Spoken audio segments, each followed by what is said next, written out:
The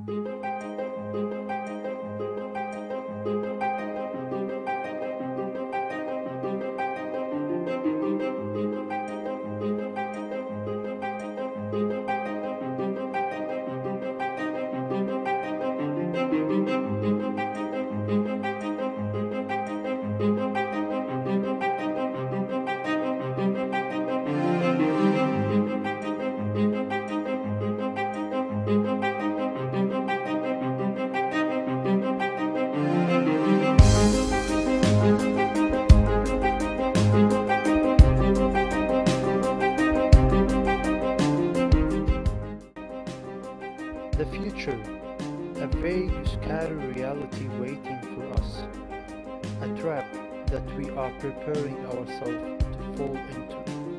I'm not here to promote for the so-called bright future, but for life that we need to appreciate, a world that we unconsciously destroy every day, and a future that is expecting from us to be bright, hoping that one day we could achieve a green, sustainable future.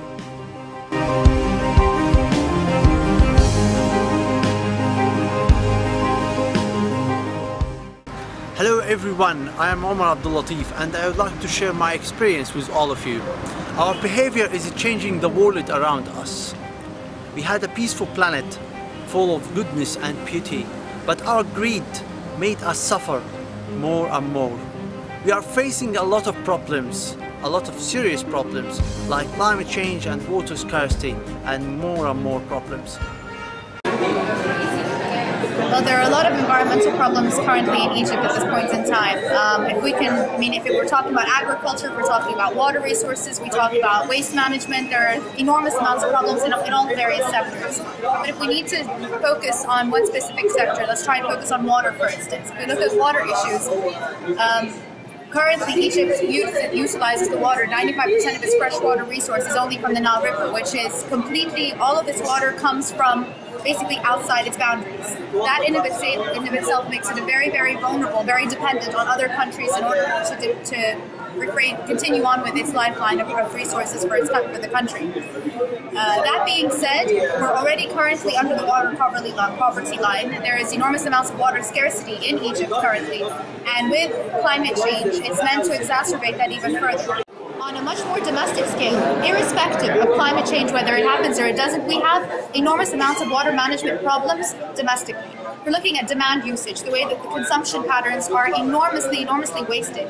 75% of our water goes to agriculture. Within the agricultural sector itself, you have enormous amounts of waste and losses, whether you're talking about flood irrigation by farmers, which is an outdated traditional method of irrigation, which has been proven to be, number one, non-efficient, actually can harm the crop more than it can actually help the crop because it's actually going beyond it, and is just wasting water continuously.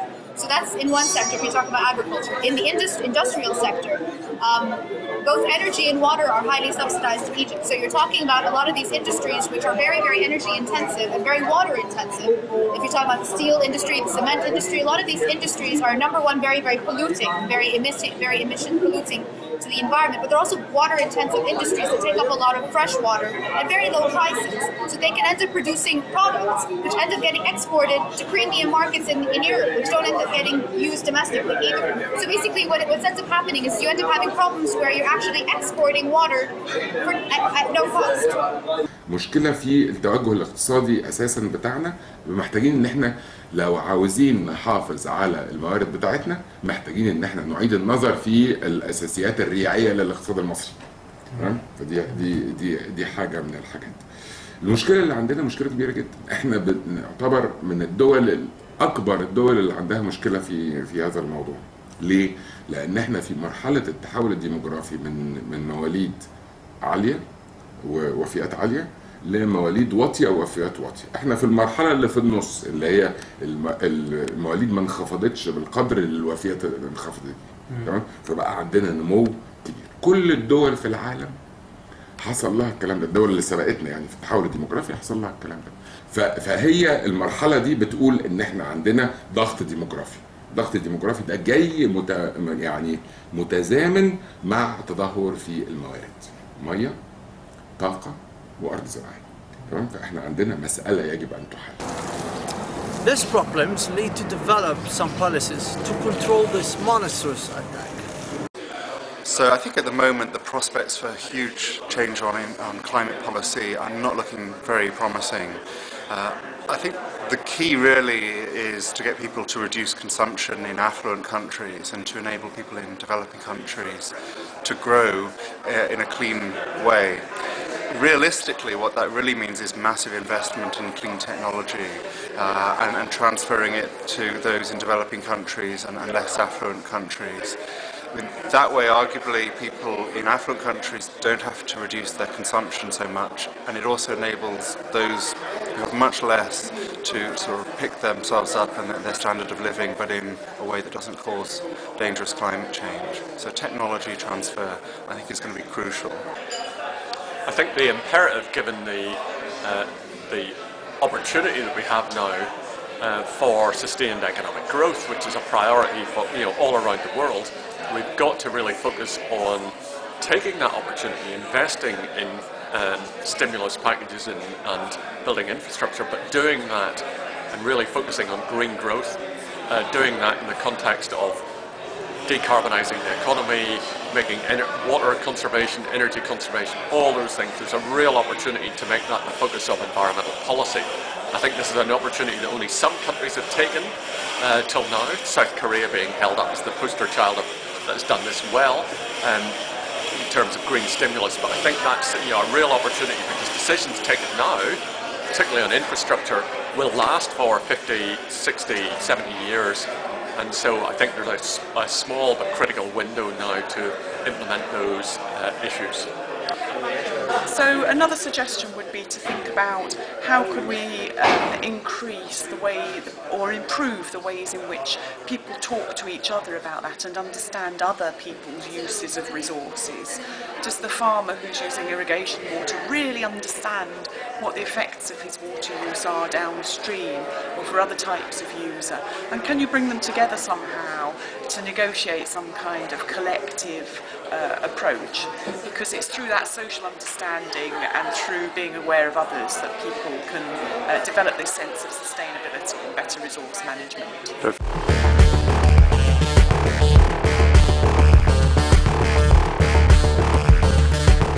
Well, when we started Herningelille, we all lived in some temporary buildings, little wagons down here, waiting for the local municipality to actually accept the weird kind of building materials that we want to use.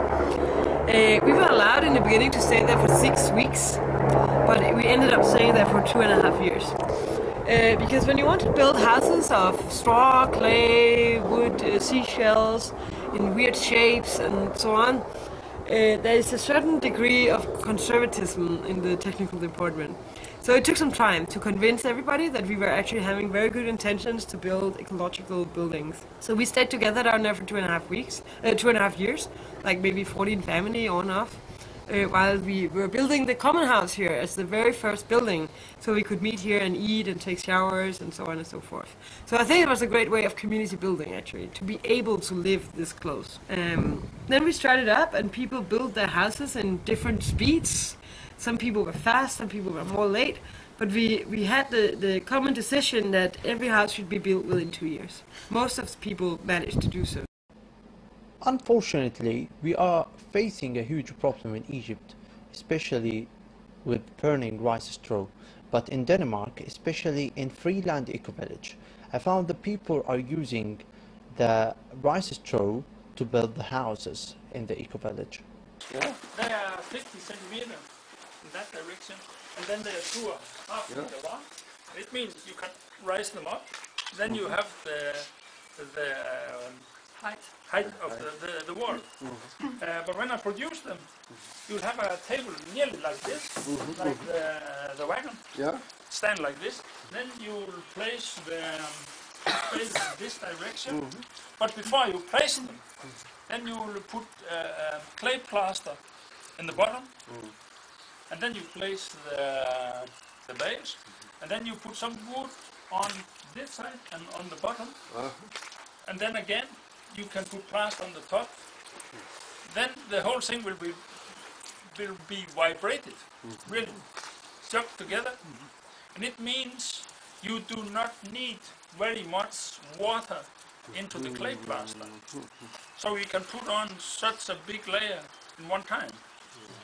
And it's dry straw. So when you have this clay put on, then the straw says, and then it's so dry after half an hour that you can rise it up. This will be hydraulic. So you put it up and then it's standing here. And then this end, it's still straw. So there I can put on some vent, air pressure, so I can put air through the inside. So it's dry from inside, and it means it can be dry during 24 hours. Because it can be one of the problems with the straw, it is when it's wet on both sides and the temperature is more than 8 centigrades, then after 7-8 days it can start with fungus. But in this way you can make it quite fast, and yeah, after 2 days you can take it out and put out on the building. Do you need to 15 years ago, here at Samsø, there was a disaster because the big factory was closed down, and then people suddenly should think or rethink about the future. And then we won a competition about being the national sustainable energy island, and since we have developed a lot of schemes and we have created a lot of projects where the total aim is to be 100% sustainable, and we succeeded in 10 years, and now we are having a new vision concerning that we should be a fossil-free island. And how to do it, that's the question, and the question is that it takes good processes where people are being involved locally here, and we are only 4,000 people, and when people can find out or feel that they are taken seriously, and the municipality and the public sector will listen to their demands and also their wishes, and you are working together, the farmers, the public sector, the citizens and so on, then suddenly you can create a situation where you can come forward. So the Network Transition Now is a group of young people who is working with sustainability, and they see the big challenges that we have with climate change, that we have with the economy right now, the financial crisis, the resource crisis, also the unemployment rate is going up all over the world. And the main thing for us to focus on is to realize, to get people to realize in the entire world, our main focus is in Denmark, but they need to realize that these crises are linked together. They influence each other, and one time you want a solution for one crisis, you need to address the other crisis at the same time.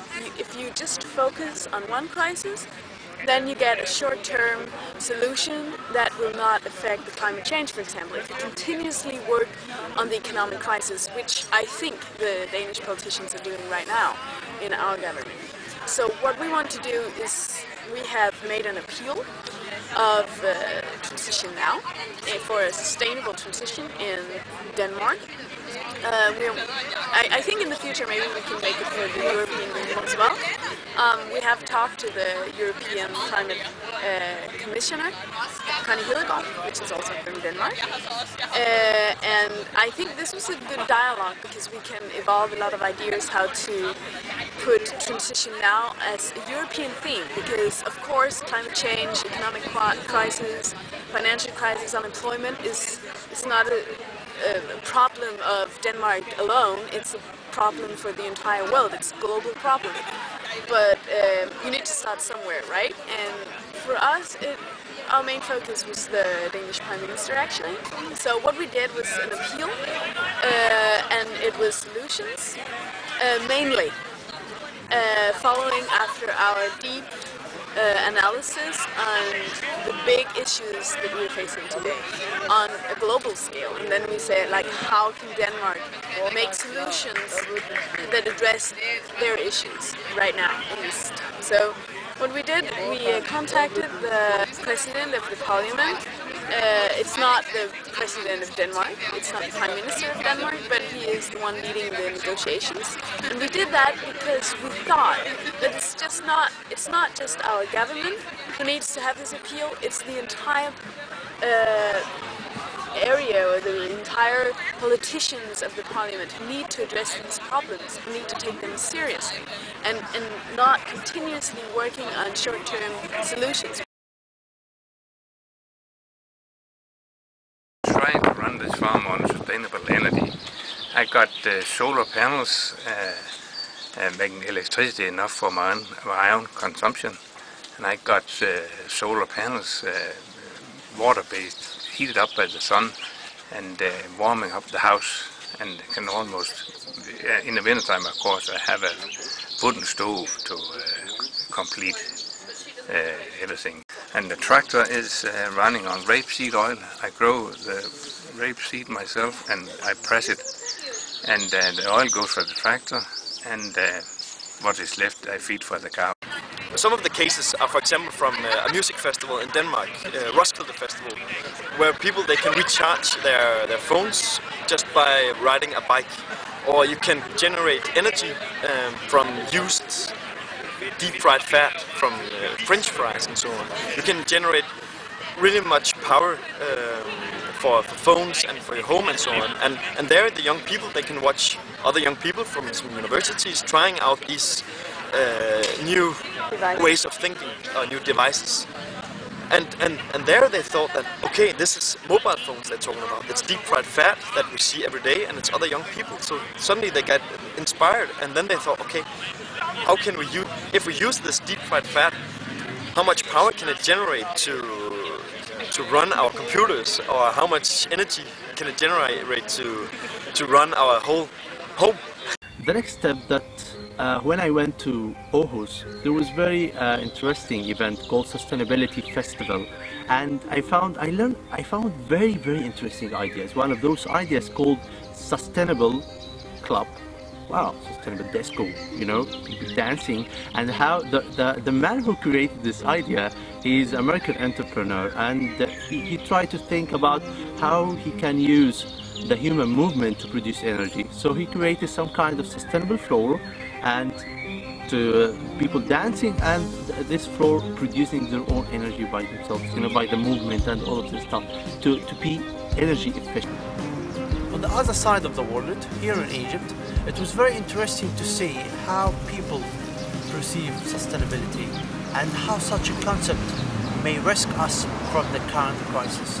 I think we need to go back to a form of identity. I think it's, if you look back at, for instance, our Pharaonic heritage, if you look back at towards a lot of things that used to happen within our history and our ancestors specifically, there was a very strong sense of identity when it came to their cultural affiliation and the national affiliation towards the Nile. And this was a very strong source of pride for them.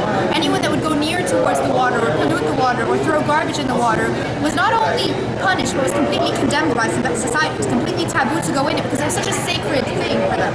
It was something very close to, and this goes back to sort of the ritual ceremonies that took place along the Nile and so forth. Even though our Pharaonic ancestors no longer continue on these heritages today, but I think that this cultural identity, or this being able to identify with this resource as something that is so sacred and important to us is something that is very necessary.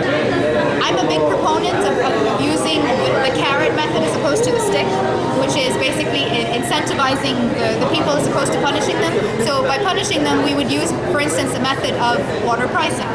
you're not going to conserve, let's put up the prices of water and increase the prices, so we'll force you to begin to watch what your consumption patterns are. That's the stick method, that's punish them. The carrot method is incentivizing them. The carrot method is also sort of rewarding them. And I think that in that sense of incentivizing them, and I'm a big proponent of the carrot as opposed to the stick, is how do you begin to incentivize water consumers or users to actually begin to utilize water more efficiently? And I think that you can begin to do this by changing their awareness of how resourceful this water is and how important it is to you, not only as an Egyptian, but as a human being, as a person that lives in such an area, in a region of this kind of the world. If I should send a strong and nice message to the Egypt government and the Egypt youth, it would be that the experience for Denmark is that you should combine your energy climate efforts with investments in green growth. If you make the right investments in energy efficiency, in renewables, in efficient water supply, you also create jobs, you also create new possibilities because you get less dependent on imports of fossil fuels and you create more competitive industries because you make your own investments in your own country. Here we come to an end, but we have to think, what are we expecting from ourselves, not from the future? When we will wake up to the fact that the future is in our hands, not just governments or policymakers, but within each of us.